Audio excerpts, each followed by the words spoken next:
Hello everyone, I am Jonathan Little, and today I'm going to be answering a question that I get asked all the time.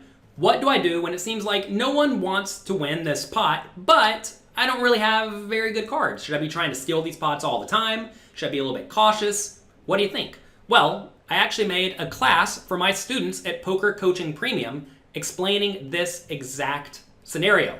If you're not already a member at Poker Coaching Premium, you can sign up right now at pokercoaching.com/premium to get access to this class and over 100 other ones where I explain everything you could possibly need to know about No Limit Hold'em. It's all there for you. It's nice and searchable so that you can find the answer to all of your questions. So let's get to it. Today we have an interesting topic where we're going to be discussing picking up pots that no one wants. So, well, let me just read the question because this is sort of an interesting concept, right? That I don't really think I am necessarily thinking about at the table. But essentially, you wondered if you could address the idea of orphan pots that have a high probability of you being able to pick up with a bet.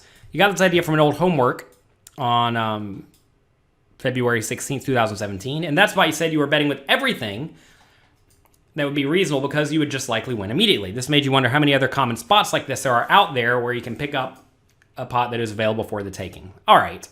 So essentially what this question is asking is when are the opponent's ranges the weakest, right? Because if your opponents have strong ranges, it's not going to be a scenario where you can just bet and win the pot very frequently, right? Because someone's going to have something a lot of the time. So typically when people check, they're going to have weaker ranges than when they bet, right? And this is especially the case if your opponents are very, very straightforward. If they are a little bit more splashy and if they're fighting a little bit harder, then that may not be the case because they realize they need to do a lot of checking to protect their checking ranges in general. But if they are just betting when they have a good hand and checking when they don't, well, their checks indicate weakness, right? So when their checks indicate weakness and they're generally checking a lot, that's usually a sign that they do not have a very strong hand. So look to pick up pots from the opponents. Check, right? Especially when their checks tend to be somewhat honest. That's a very, very, very important concept. When do the opponent's checks tend to be honest? And sometimes it's very, very clear when they are honest, and sometimes it's not, right? But you will probably have some idea of what exactly that your opponents do whenever they are generally weak, right? So just try to be aware of that. Some people, when they do a whole lot of checking and it's just like obvious they have nothing, well, in those scenarios, you should be betting and trying to pick up the pot a lot because it's pretty much free, right? If it's pretty much free, then you should be picking it up. So let's talk about heads-up scenarios. Quite often, simply betting when check two is a fine strategy. I mean, we've discussed this a ton, right? Where you raise pre-flop, someone calls, they check, you just bet. If you just bet, well, they're going to end up folding a lot of the time. And if they fold a lot of the time, that is clearly amazing for you. So that's usually a fine strategy. And it's really the strategy I advocated in my very first poker book, Secrets to Professional Tournament Poker, Volume 1, because most players don't defend often enough against continuation bets, especially against small ones. They just fold a ton. And if they fold a ton, where clearly that's going to be a very, very, very big mistake, right? So some players will essentially always have a marginal hand that they will fold to a turn and a river bet when they check, call your flop bet, right? And some people, when it goes check, check, if they're in position, they also are going to have a lot of marginal hands that they will fold to a turn and a river bet. So if your opponent has that tendency and the flop checks through, you should be betting the turn and river very frequently with many junky draws and some junky value hands that can't win at the showdown, right? Like say opponent raises, you call with, 5-4 suited in the big blind and it comes Jack 10-5, right? This is a scenario where your opponent's very likely going to have a 10 or worse when they check the flop. So you can just bet the turn. They're going to call with their 10 a lot. They may even call with something like pocket eights a lot. But they're going to, if they fold it to the river every time, you can just bet the turn in the river every time and you win the pot, right? And that's because your opponents are not defending well enough in that scenario. If the flop and the turn are checked through, so, any scenario where it goes check, check, check, check, you should consider making a decently large bet with a wide assortment of hands. Hello, Siri. Siri thinks I want to talk to it. You should consider betting with a wide assortment of hands that have little to no chance to win the pot at showdown, right? So this is going to be when you have something like king high, right? So say opponent raises, you call big blind with king 9, it comes jack 10-3, it goes check, check on the flop, turns a 4, it goes check, check. River, well, we're probably not going to win with this king high, right? I mean, we could, but odds are your opponent has ace high here or an underpair. So what should you do? You should be betting. And that's because, yes, you do win every once in a while, but also your opponent's going to have some marginal hand. And if you bet small in that scenario, they're going to call you a ton. But if you bet big, you're very often going to be picking up that pot. Do realize, though, you should not be in too many of these spots where you just can't win at all, because you should have probably bet on the previous street. So, for example, middle position raises, we call in the big blind, it comes jack 7-5, it goes check, check. Turns a 4, it goes check, check. In this scenario, notice that if you had any hand with an 8, a 6, or 3, you should almost certainly be betting on the turn because all those have gut shots, right? Or open-ended. So all of those need to be getting bet. And just think about it, right? That means we can't have ace 8, we can't have king 8 suited, we can't have queen 8 suited, can't have 10-8 suited. There's just a lot of hands that we can't have. So we really don't have a whole lot of total junk on the river. So on the river, you only be betting every card besides the ace, the king, and the queen, because those are the cards that are going to connect the best with the opponent's range, right? And in this scenario, we're often going to use a small, we're going to use a 3/4 pot sizing, or maybe even a little bit bigger. And that's just going to put the opponents in a pretty bad spot. Obviously, a jack, a 7, a 5, or a 4 are not particularly great rivers, but that's fine. I think you still need to be bluffing there some portion of the time, and it's okay to go for a bluff as long as you're not doing it all that often. And like I just said, you really aren't going to be bluffing all that often because you have to have, try to find even a hand. Like 10-9 should be betting, right? So you have to have something like queen 9, queen X, queen 2 suited. You know what I mean? Like, it's come up with hands. It's kind of hard to even come up with very many hands in this spot because you very likely would have bet a lot of them on the turn.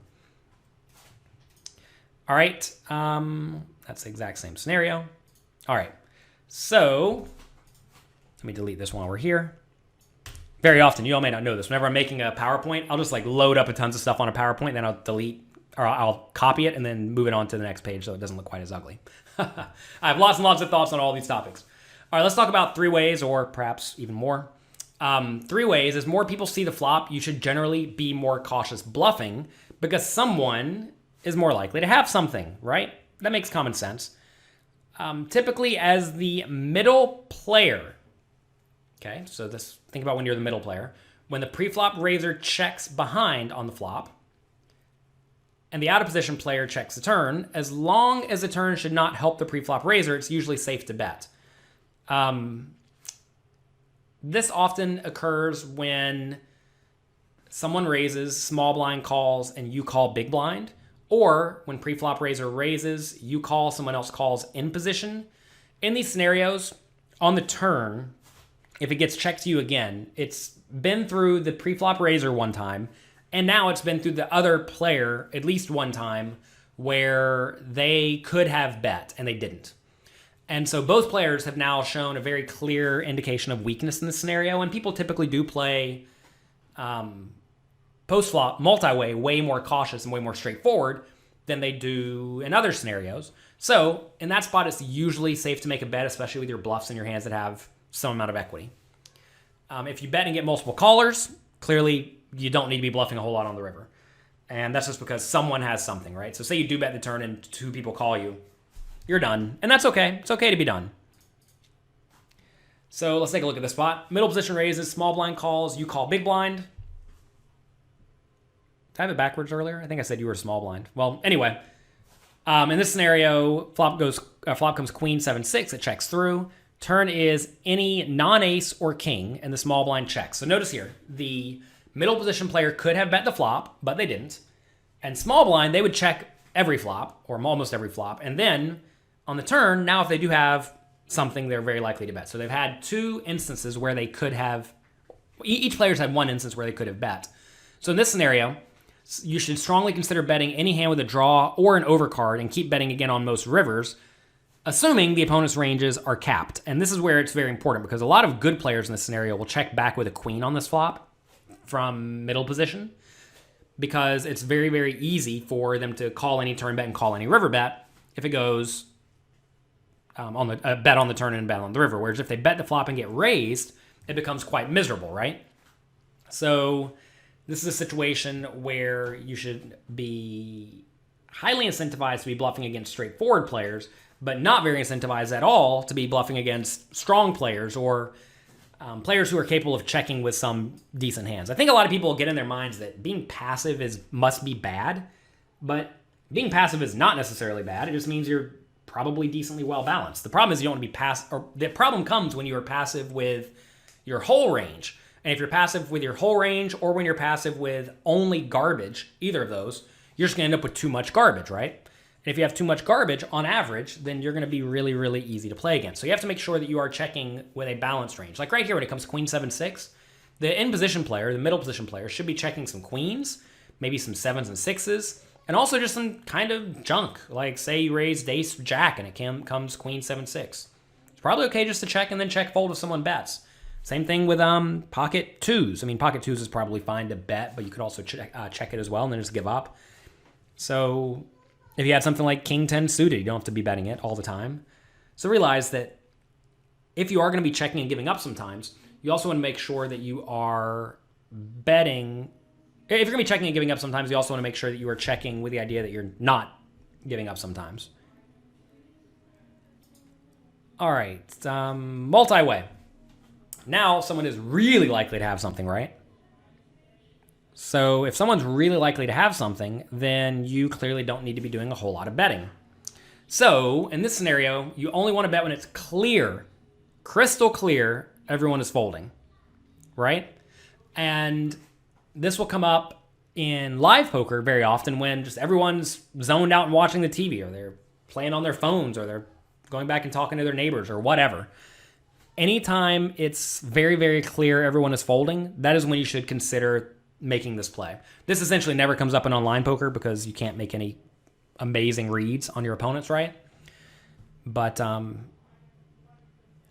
it definitely is a scenario where you should be looking for these spots. The problem is you have to use live reads to help you make these decisions, and if you're not using live reads, you're just like not paying attention whatsoever, it's not going to work out so well for you, right? And it's very, very difficult to teach live reads, but this is one of the more easy ones to spot because it's quite easy to see when people are obviously done with the pot.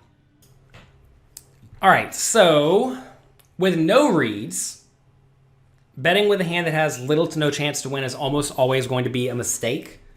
And again, that's just because it's very, very easy for someone to have something. And you will find spots where it checks down and it is clear everyone is folding. And I'm telling you, if you're playing small or medium stakes live cash games especially, so often people are very casual in these games. And if they are very casual and they are just clearly done with the pot, well, it's probably a very, very clear indicator of honesty. And if it's a clear indicator of honesty, then, well, that's just clearly very, very good for you. And if they're going to be giving up, you might as well take a stab at it.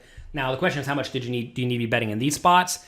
If it's just obvious everyone's done with the hand, you should often bet the minimum to get the job done. And the question becomes, do you want to go for like the absolute minimum or a little bit more than the minimum to hopefully really try to ensure they fold? And I think you're going to find something like a 50% pot bet in these spots where you think everyone has kind of junk is usually a good enough strategy. I don't think you need to go too big. If you're betting into people's ranges who are a little bit stronger, again, very multi-way, you probably need to shy away from that. But as it gets shorter and shorter handed, you can be a little bit more inclined to go for it. I hope you enjoyed this class on picking up pots that do not belong to you. If you want more classes like this one on, well, every topic pertaining to no limit hold'em that you can think of, head over right now to pokercoaching.com/premium and sign up. You will not be disappointed. And, you know, if you are, we offer a 30-day money-back guarantee. So if you don't like it, you don't have to pay for it. Because at the end of the day, I just want to make you be the best version of yourself that you can possibly be. So yeah, if you enjoyed this video, click like, click subscribe, tell your friends, have fun in your games, and I will talk to you next time.